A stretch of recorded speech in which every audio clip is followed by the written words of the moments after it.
नमस्कार, बहुत स्वागत है आप सभी का। आप देख रहे हैं टोटल न्यूज। आपके साथ मैं हूं पंकज रौतेला। हरियाणा में कल विधानसभा चुनाव के लिए नामांकन का आखिरी दिन है और कांग्रेस ने अब तक तीसरी लिस्ट जारी नहीं की। 49 नामों पर यानी कि मोहर लगना भी बाकी है, ऐलान होना भी बाकी है। कांग्रेस हाईकमान ने टिकट की 2 लिस्ट में सेफ गेम खेलने की कोशिश की है। इस वजह से 2 लिस्ट में सिर्फ 41 उम्मीदवारों के नाम ही सामने आए।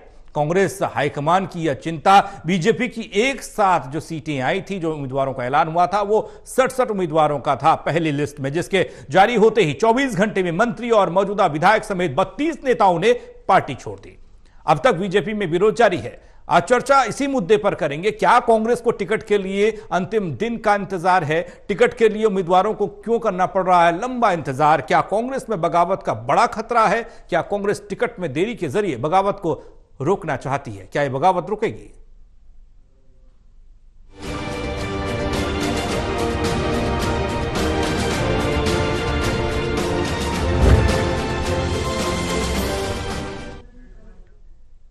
तो चर्चा कांग्रेस के बचे हुए उम्मीदवारों की लिस्ट आने को लेकर और इसमें हो रही देरी को लेकर। चर्चा के लिए हमारे साथ मौजूद है Devendra Kathuria, associate editor Panipat, doctor Mahesh Kumar, associate editor Hisar, Virendra Soni ji, वरिष्ठ पत्रकार। आप तीनों का स्वागत है। आपसे चर्चा करें उससे पहले खबर रिपोर्ट के जरिए।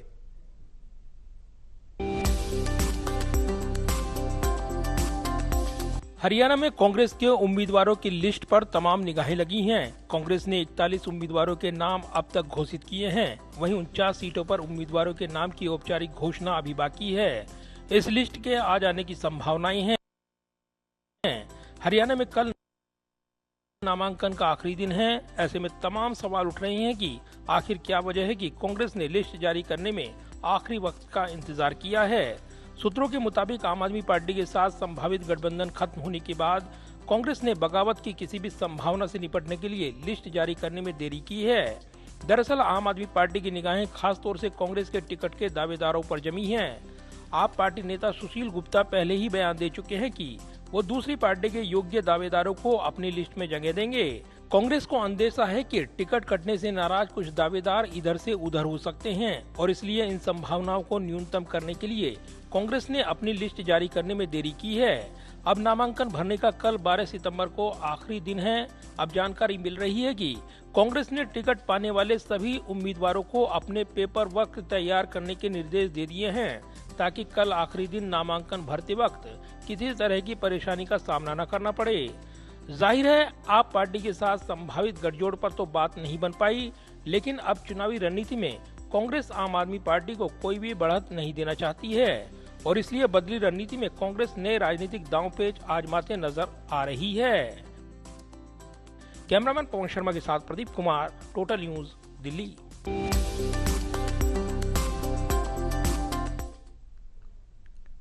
तो कांग्रेस के उम्मीदवारों की जो लिस्ट आनी है, एक लंबी चौड़ी लिस्ट है, उसका इंतजार हरियाणा की जनता भी कर रही है और बीजेपी भी कर रही होगी और कांग्रेस के तमाम कार्यकर्ता और नेता भी कर रहे होंगे, क्योंकि कल नामांकन का आखिरी दिन है। देवेंद्र, चर्चा की शुरुआत आपसे कर रहे हैं। ये कांग्रेस की जो नई रणनीति है, बगावत से निपटने की रणनीति है या फिर कुछ और? जब इंतजार किया जा रहा है नामांकन के दिन का या उससे ठीक एक दिन पहले का, आधे से ज्यादा उम्मीदवार कांग्रेस ने घोषित करने हैं। दरअसल बीजेपी की पहली सूची आने के बाद जिस तरह के हालात थे, बीजेपी ने कल्पना नहीं थी कि, और ना कांग्रेस को भी होगा कि इतनी अनुशासनहीनता पार्टी में दिखाई दे सकती है। जो विरोध करने वाले लोग हैं, बगावत करने वाले हैं, वो हद से भी पार हो जाएंगे। तो कांग्रेस में भी थोड़ा डर था, क्योंकि बीजेपी में अगर अनुशासन थोड़ा सा ज्यादा है कांग्रेस के बाकी सियासी दलों के मुकाबले, लेकिन बीजेपी में जो कुछ हुआ शायद कांग्रेस को भी आशंका उस बात की थी। दूसरा, 4 से 5 दिन उनका आम आदमी पार्टी गठबंधन की जो चर्चा चल रही थी, शायद गठबंधन होता, सिरे चढ़ता, उसमें भी मेरे पता कुछ टाइम जाया हुआ है। इसके बाद कांग्रेस को चूंकि अभी 41 उम्मीदवार सामने आए और 49 आने, आधे से ज्यादा अभी तक भी नहीं आए, जब 24 घंटे से भी कम बचा है टाइम, क्योंकि 11 से 3 बजे का टाइम है नामांकन भरने का और कल आखिरी दिन है। आज मेरे सूत्र ये बता रहे हैं कि भले ही लिस्ट शाम को आए या रात को आए, आज तो आनी है, लेकिन जिन लोगों का नाम लिस्ट में फाइनल है उनको चुपचाप बता दिया गया है कि आप अपनी तैयारी कर लो। वकील दरअसल नॉमिनेशन करवाते हैं ज्यादातर, क्योंकि लीगल पॉइंट्स होते हैं। वकील को कंसल्टेंट के तौर पे यूज किया जाता है। ज्यादातर जो लोग चुनाव लड़ते हैं तो जो लीगल तौर पर नॉमिनेशन के रिक्वायर्ड डॉक्यूमेंट्स हैं, दस्तावेज हैं, वो कर ले, उनकी कॉपी भी एक एक्स्ट्रा रखें ताकि किसी वक्त भागना ना पड़े। तो उनको इशारा मिल चुका है, ये खबर है, लेकिन वो लोग जाहिर इसलिए नहीं कर रहे कि कहीं लिस्ट आने से पहले विरोध ना बढ़ जाए। तो वो लोग तैयारी कर चुके हैं। देखिए कई लोग रोड शो निकालेंगे, कल आखिरी दिन है। रोड शो के लिए प्रशासन से परमिशन चाहिए, वो सुबह सुबह मिल नहीं सकती। वो आज का दिन था, लेकिन मेरे को लगता है दोपहर तक फोन आ गए हैं। मेरे को भी किसी ने सूचना दी कि फला आदमी को फोन आ गया, अपनी तैयारी रखो। तो रोड शो निकालना है या जो वाहनों का काफिला चलेगा, थोड़ा शक्ति प्रदर्शन भी होता है, तो उनको सारी व्यवस्था करनी होती है, प्रशासन से परमिशन लेनी होती है। और आजकल ऐसा वक्त है पंकज, हर व्यक्ति मान सम्मान चाहता है। वो ये कहते हैं कि फलां को फोन आया है, मैं भी उसका खास हूं, मेरे को भी इनवाइट किया जाए। मतलब लोग न्योते का इंतजार करते हैं। तो सबको लगता है 200, 400, 500 लोगों को फोन करने पड़ते हैं, उम्मीदवार की तरफ से या उसके परिजन की तरफ से। बहुत सारा काम होता है। तो जिनको चुनाव लड़ना है, कांग्रेस की सूची में जो आएंगे उनको संकेत कर दिया गया पहले से, ताकि वो तैयारी रखें। तो सूचना ये है कि शाम को या रात तक सूची आ सकती है। रात को इसलिए कि दिन गुजर जाएगा, रात हो जाएगी, सुबह तो नामांकन भरने की तैयारी है, नहा धोकर पूजा पाठ करके नामांकन की दौड़ लगेगी। और पंकज, मेरे को कल लग रहा है जिस तरीके से बीजेपी के बागी तेवर हैं उन लोगों के जो लाइन में थे, लेकिन उनको कंसिडरेशन में नहीं लिया गया, टिकट नहीं मिला, और कांग्रेस को भी देखना बाकी है लिस्ट के बाद। कल मेरे को लगता है निर्दलीयों की बहुत सारी तादाद पूरे जिलों में, 22 जिलों में निर्दलीय, बहुत इंतजार करने के बाद निर्दलीय बहुत सारे लोग पर्चा भर सकते हैं। और कल सड़कें जाम होने की मेरे को तो लग रहा है ऐसी संभावना है, क्योंकि आखिरी दिन है और जिन्होंने नहीं, जो वेट एंड वॉच की स्थिति में चल रहे थे, वो जो पर्चा भरना चाहे, तो मेरे को कल बहुत गहमा गहमी होने वाली है। और शायद आम लोगों को भी, रोड यूजर्स को भी परेशानी होगी। बहुत सारे लोग कल पर्चा भरेंगे। फिलहाल कांग्रेस की लिस्ट का भी इंतजार है। महेश, ये देर करो की रणनीति जो कांग्रेस की है, ये कितनी कारगर आप इसे देख पा रहे हैं? ये बगावत से निपटने का डर है या फिर कुछ और हम समझ सकते हैं? क्योंकि जिस हिसाब से बीजेपी को देखा, बीजेपी में कई मंत्री, कई विधायकों के टिकट कट गए, कई नेता इधर से उधर हो गए, शायद उससे कांग्रेस ने कुछ सीख ली हो, और ये कितना कारगर साबित हो सकता है?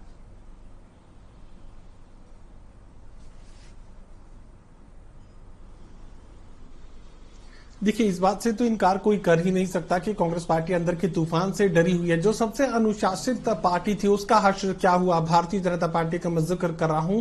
इससे सबक यहां पर कांग्रेस पार्टी को भी मिला है। अनुशासन में तो कई गुना ज्यादा यहां पर भारतीय जनता पार्टी को माना जाता है, कुछ भी आप कर लीजिए, लेकिन यहां खामोशी हमेशा देखने को मिली। लेकिन ये पहली बार हो रहा है कि भारतीय जनता पार्टी विखंडित नजर आ रही है। तमाम जो नेता थे, जो फ्रंट लाइन में मंच पर खड़े होकर एक माला के अंदर फोटो खिंचवा रहे थे, अब यहां टिकटों के ऐलान से पहले ही पूरे अलग अलग वो नजर आ रहे हैं, और तमाम नेता यहां तक कि नामांकन दाखिल करने भी पहुंच चुके हैं। तो ऐसे में भारतीय जनता पार्टी की स्थिति का अंदाजा लगाकर कांग्रेस पार्टी को यहां एहतियात बरतने की जरूरत थी, जो कि बरती भी जा रही है। अंदर का तूफान ज्यादा है, ज्यादा इसलिए कि जिताऊ उम्मीदवारों की संख्या कांग्रेस पार्टी के पास ज्यादा थी, तो जाहिर है फिर टकराव की स्थिति भी पैदा होनी ही थी। लेकिन यहां ऐन वक्त पर, और हम शुरुआत से ये बात कर रहे थे कि कांग्रेस पार्टी रिस्क नहीं लेगी, आखिरी मिनट तक चीजों का इंतजार यहां पर किया जाएगा। और अब इतना शोर होगा, हर तरफ नॉमिनेशन का इतना शोर होगा कि पार्टी छोड़ने वालों की खबरें तो शायद दब ही जाएंगी, या कहीं उनकी तरफ ध्यान लोगों का नहीं जाएगा। माहौल एक बनता हुआ नजर आ रहा था। जैसे जैसे भारतीय जनता पार्टी में टूट हो रही थी, विरोध देखने को मिल रहा था, इसका फायदा, सीधा फायदा कांग्रेस पार्टी को मिल रहा था। इस फायदे को कांग्रेस पार्टी छोड़ना नहीं चाहती थी। और अब चूंकि हर तरफ शोर होगा, ये जिक्र ऐसे ही है कि दिवाली के दिन पटाखे बजाने वाली बात है। जब हर तरफ पटाखे बज रहे होंगे तो आपके पटाखों का शोर किसी को सुनाई नहीं देगा। अब कांग्रेस पार्टी वही करने जा रही है, अंदर पटाखे बजेंगे लेकिन उसका शोर किसी को सुनाई नहीं देगा। ये मौका, ये एहतियात यहां पर कांग्रेस पार्टी की तरफ से बढ़ती जा रही है। और कुछ सूत्र ये भी कह रहे हैं कि अभी तक गठबंधन को लेकर हालांकि सारी चीजें खत्म कर दी गई हैं, आधिकारिक कोई भी ऐलान नहीं, लेकिन जब टिकटों का नाम सामने आएगा तो उसमें भी कुछ बड़ा देखने को मिल सकता है। सूत्र ये जानकारी दे रहे हैं कि गठबंधन को लेकर ना कह दी गई है, किसी भी तरह की बातचीत नहीं चल रही है, लेकिन अब भी जो जानकारी छन छन कर सामने आ रही है, इस लिस्ट में किसी भी तरह के गठबंधन का एडजस्टमेंट देखने को मिल सकता है। बीरेन जी, जिस तरीके से कांग्रेस ने इस बार रणनीति अपनाई है, ये तो पहले से देखा जा रहा था कि कांग्रेस फूक फूक कर कदम रख रही है, इस चुनाव को लेकर काफी अहम मान रही है, और कांग्रेस के अंदर दावेदारों की कमी नहीं, जिताऊ उम्मीदवारों की कमी नहीं, लेकिन उम्मीदवारों के नाम के ऐलान में देरी क्या फर्क डाल सकती है? देखिए, उम्मीदवारों की घोषणा में जो देरी हो रही है इसका नुकसान भी हो रहा है। देखिए, वो कार्यकर्ता जिन्होंने चुनाव लड़ना है वो तैयारी नहीं कर पा रहे और अपने कार्यकर्ताओं को संदेश नहीं दे पा रहे, और कई भी जो उम्मीदवार हैं उनकी सांसें अटकी हुई हैं। और इसमें क्या है कि सोशल मीडिया पर कई तरह की सूचियां वायरल हो रही हैं और जिससे भ्रम की स्थिति पैदा हो जाती है, और कई जगह जो है कार्यकर्ताओं में अलग तरह का भ्रम पैदा हो जाता है और एक अविश्वास की भावना पनपती है। और देखिए, इसके विपरीत जो है भारतीय जनता पार्टी ने 3 सीटें छोड़कर बाकी सब जगह 87 उम्मीदवारों की घोषणा कर दी है। देखिए, लेकिन पार्टी में विरोध भी हुआ, लेकिन पार्टी के पास अपना संगठन बल है। अब देखिए, अशोक सुखीजा जो है, हालांकि वहां जो भारतीय जनता पार्टी के उम्मीदवार हैं जगमोहन आनंद के खिलाफ थे, टिप्पणियां भी कर रहे थे सोशल मीडिया में, लेकिन आज मनोहर लाल जी उनके घर गए और उनको मना लिया और इसके बाद जगमोहन आनंद को उनके घर भेजा। मतलब भारतीय जनता पार्टी ने अपने कार्यकर्ताओं को मनाने का भी दमखम रख दिया है। इसी तरह पानीपत के अंदर लोकेश नागरू जिन्होंने चुनाव लड़ने की घोषणा की थी, आज महिपाल ढांडा जी ने उनके घर जाकर जो धर्मेंद्र प्रधान है चुनाव प्रभारी से उनकी बात कराई, उसके बाद उन्होंने अपना नामांकन दाखिल ना करने की घोषणा कर दी है। तो इसलिए भारतीय जनता पार्टी तो मना भी रही है, लेकिन कांग्रेस के पास ऐसा कोई तंत्र नहीं है। जो कार्यकर्ता रूठ जाएंगे, जिनको टिकट नहीं मिलेगी, जो बागी हो जाएंगे, उनको मनाने का कांग्रेस के पास कोई साधन नहीं है और वो बागी खड़े होंगे। ये कांग्रेस को भी पता है कि जो बागी उम्मीदवार होंगे वो पार्टी की संभावनाओं पर प्रश्न चिन्ह लगाएंगे। ऐसे में कांग्रेस के लिए खतरा ज्यादा है। भारतीय जनता पार्टी के लिए तो राष्ट्रीय स्वयंसेवक संघ बहुत भूमिका निभा रहा है। तो जो कार्यकर्ता चुनाव में विद्रोही हो रहे हैं, संघ के लोग उनके घर जाकर बैठ रहे हैं जब, और तब तक नहीं उठते जब तक वो घोषणा नहीं करते कि वो पार्टी के अधिकृत उम्मीदवार का समर्थन नहीं करेंगे। लेकिन कांग्रेस में जो स्थिति है वो ज्यादा है कि कांग्रेस के जो नेता अभी तक दिल्ली तक सीमित है, दिल्ली में डेरा डाले बैठे हैं। भूपेंद्र हुड्डा ने आज नॉमिनेशन किया, या रोहतक संसदीय क्षेत्र के जो उनके आसपास के निर्वाचन क्षेत्र है वहां जाकर उन्होंने अपने समर्थकों के नामांकन पत्र दाखिल कराए। लेकिन इसके अलावा देखिए, जो कांग्रेस में जितने भी हैं अपने समर्थक नेताओं के यहाँ भी जा रहे हैं, जबकि भारतीय जनता पार्टी में एक संगठन की रचना है, अपने अपने उनकी ड्यूटियां लगाई जा रही है। चुनाव प्रभारी अलग जा रहे हैं, जो राज्य प्रभारी हैं वो अलग जा रहे हैं। तो इसलिए भारतीय जनता पार्टी की जो संगठन की व्यवस्था है, जो प्रवासी कार्यकर्ता है, जो बाहर से आए हुए हैं, उनकी ड्यूटियां लगी हुई हैं। जो उत्तर प्रदेश के और उत्तरांचल के सांसद या राजस्थान के सांसद और विधायक हरियाणा में आए हैं, उनकी अलग से ड्यूटियां लगी हुई हैं। लेकिन कांग्रेस के पास इतना बड़ा संगठन तो है ही नहीं।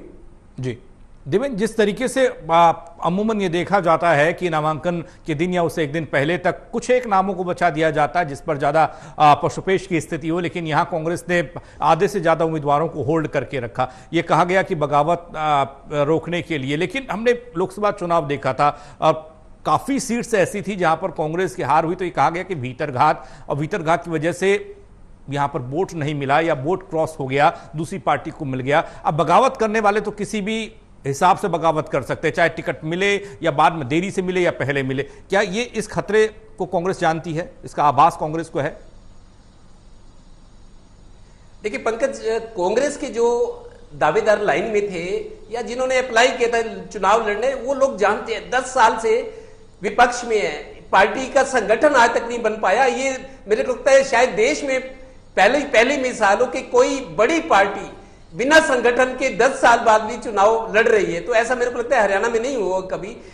कांग्रेस जन जानते हैं कि अगर 10 साल विपक्ष में रहना पड़ा है, अब थोड़ा सा उनके लिए अवसर नजर आ रहा है। अब भी अगर आपस में भीतरघात करेंगे, आपस में एक दूसरे का विरोध करेंगे, तो ये मौका हाथ में आया हुआ उनके जा सकता है। दूसरी बात, अगर कुछ लोग नाराज होकर पर्चा भर भी देते हैं, कल लास्ट डेट है, या जिन्होंने भर दिया है कुछ लोगों ने, या कुछ भर सकते हैं कल, 16 तारीख विड्रॉल है, 12 तारीख लास्ट डेट है नामांकन करने की, 13 को स्क्रूटनी छटाई होगी, कहां से कितने आवेदन आए, किस पार्टी से निर्दलीय कितने सारे खाका खींचा जाएगा, और 16 तारीख को नामांकन जो भरा गया है वो नाम वापस लेने की तारीख 16 है। तो 3 दिन का टाइम बचेगा। मेरे को लगता है पार्टियां जो सत्ता में आने की दावेदार पार्टियां हैं, जिनको लगता है सरकार आ रही है, वो हर संभव कोशिश करेंगे जिनसे नुकसान हो सकता है। समीक्षा की जाएगी कि कांग्रेस या बीजेपी के उम्मीदवार के सामने कौन है, किससे खतरा हो सकता है, समीकरण क्या बनने हैं, अंदर खाते रात को बैठी के होंगी, बड़े नेता भी उसमें हस्तक्षेप करेंगे,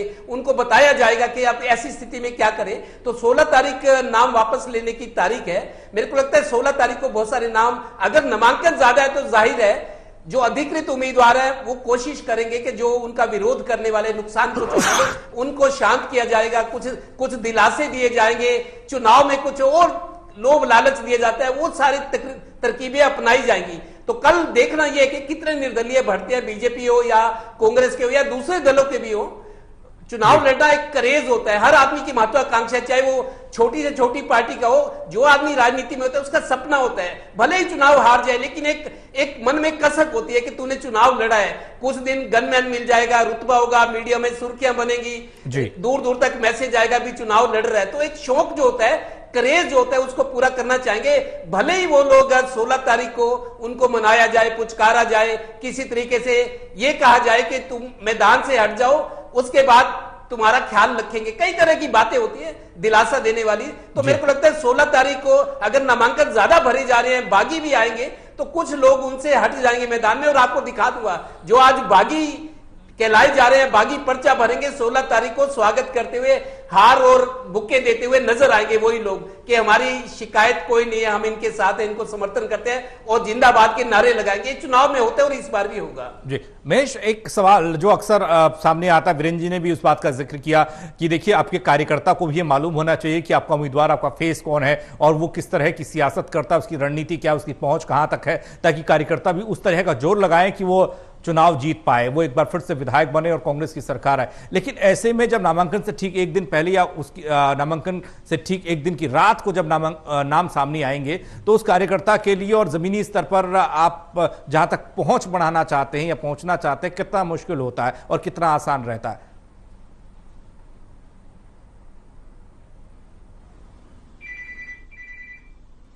देखिए, इस बात से तो इनकार नहीं किया जा सकता कि उम्मीदवार को अगर ज्यादा वक्त मिलेगा तो जाहिर है ज्यादा तक लोगों तक पहुंच वो कर पाएगा, मैनेजमेंट बेहतर हो सकता है। लेकिन साथ और से ये भी मैं कहना चाहूंगा कि यहां पर कांग्रेस पार्टी को दरअसल ये सब कुछ करने की मजबूरी सामने खड़ी थी, क्योंकि अंदर का तूफान ज्यादा था। और उससे भी बड़ी बात यह है कि यहां पर दो ही तरह के सेंटिमेंट, हर दिन हम इसी बात का जिक्र करते हैं। भारतीय जनता पार्टी को जिताने वाले लोग बीजेपी के साथ जाएंगे और बीजेपी विखंडित इस वक्त नजर आ रही है, और भारतीय जनता पार्टी को हराने वाले लोग कांग्रेस पार्टी के साथ जाएंगे। मुझे लगता है कि बीजेपी हमेशा ये किया करती थी कि हमें उम्मीदवार नहीं देखना है, हमें हमारा उम्मीदवार कमल का फूल। मुझे लगता है कि इस बार कांग्रेस पार्टी वही स्ट्रेटेजी अपनाना चाहती है। यहां पर कांग्रेस पार्टी के लोग ये कहने की कोशिश करेंगे कि हमें उम्मीदवार नहीं देखना है, हमारा उम्मीदवार हाथ का निशान है। तो मुझे लगता है कि अब निशान की तरफ मोड़ने की कोशिश पार्टी की तरफ से की जाएगी, और जो नाम है, जो चेहरा है, उसे गौण पार्टी करना चाहती है, ताकि जो एंटी इनकमेंसी की भावना का पूरा फायदा जो है कांग्रेस पार्टी को मिल सके।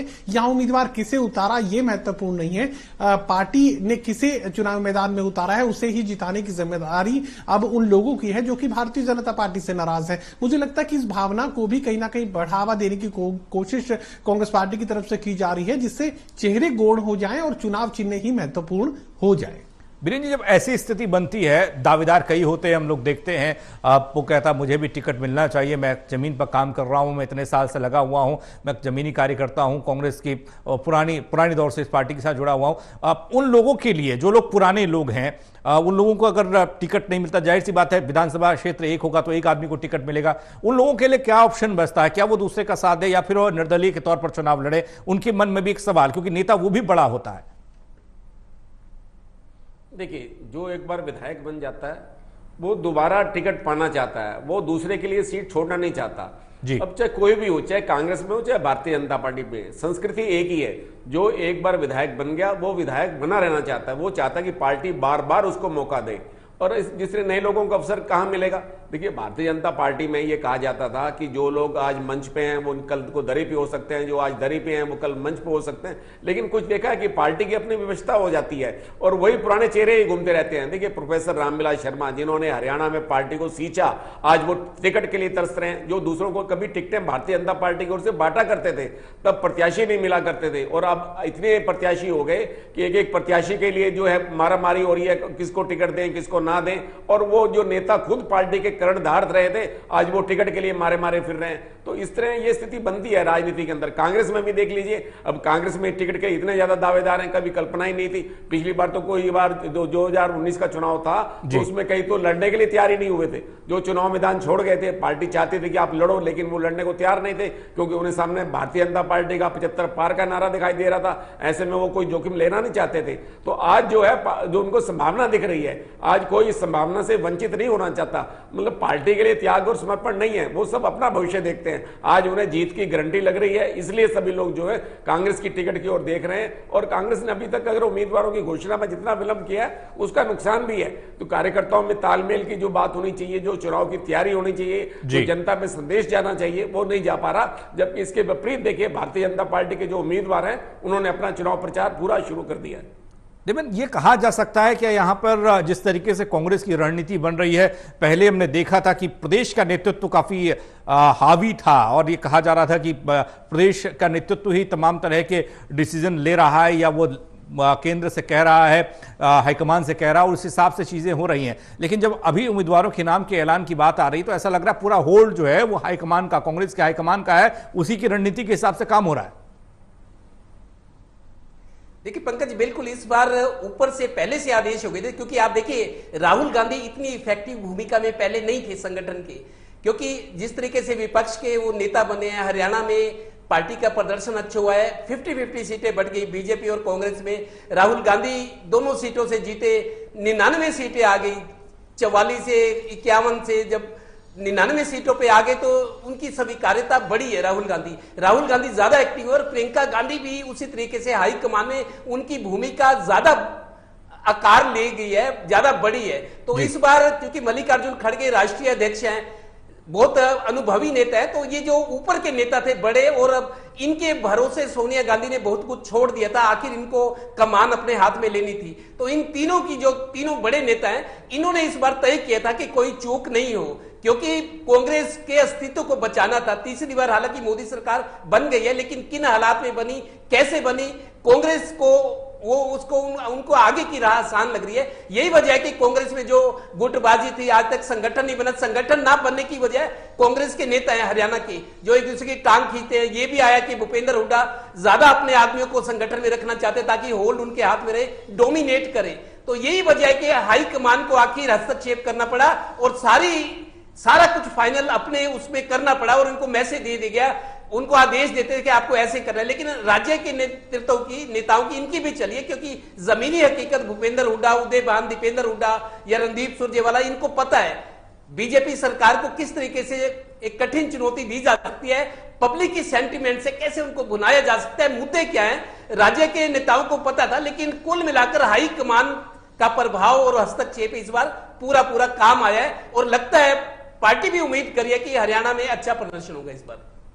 भाई, जिस तरीके से कांग्रेस ने एक रणनीति के हिसाब से काम किया, अक्सर पूरी टीम और पूरा एक जितना अमला होता है वो काम करती है। यहाँ पर कांग्रेस के पास संगठन नहीं, बगैर संगठन के ही कांग्रेस चुनावी मैदान में जंग जीतने के लिए आ गई। अगर संगठन होता, अगर रणनीति उस हिसाब से बनी होती, तो शायद ये कहा जा सकता है कि जिन उम्मीदवारों के बगावत का डर आज सता रहा है, जिन उम्मीदवारों को लेकर आज सस्पेंस बना हुआ है, 41 बनाम 49 की स्थिति को हम अगर देखें, जो घोषित हो गए हैं और जो घोषित होने वाले हैं, वो क्या कहते हैं, क्या परिस्थितियां ऐसी हैं? वहां पर कंफर्टेबल जोन में कांग्रेस अपने आप को मान रही थी, जहां पर 41 नाम दे दिए गए, लगता था कि यहां पर कुछ नहीं है, और जो 49 है वो काफी यहां पर तल्ख तेवर हो सकते हैं उम्मीदवारों के, दावेदारों के।